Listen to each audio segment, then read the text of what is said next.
Okay, here we've got the Z-spray versus the steel green. We've got our plow kit on each of them.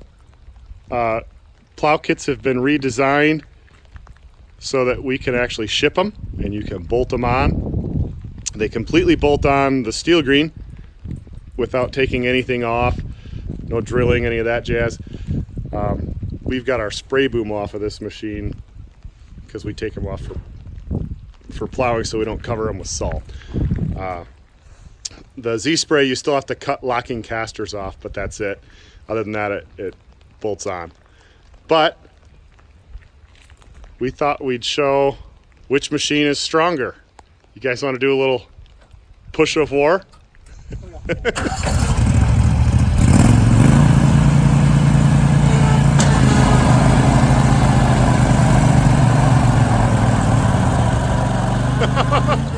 The Z's dead. Okay, and Don, you weigh like 200 pounds. Eddie, you weigh like 200 pounds, give or take 5'10". So we're pretty much equal there. Let's try it in the gravel.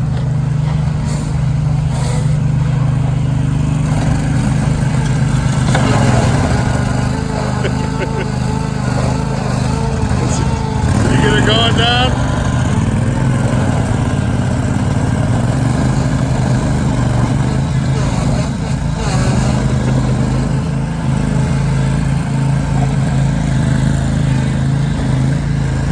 Pretty good ruts going there.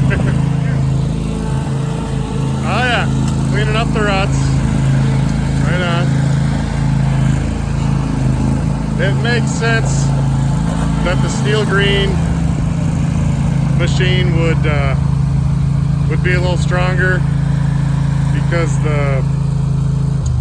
the machine is heavier, it's got a bigger motor, and from our experience fertilizing with both of these machines this year, the steel green is just a more solid machine.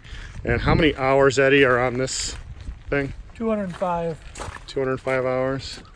Says that right over there. Yeah, 205 hours on this. So we've used it a bit this year. And Don, how many are on this Z-spray, just so it's not blown out? 46. 46, yeah. So they're both new enough that they should be functioning just fine. Z-spray requires locking casters come off to put the plow on. This spray boom will come off too. We just haven't done that yet. But yeah, there's the kit, bolts up. There's the plow. They work pretty sweet.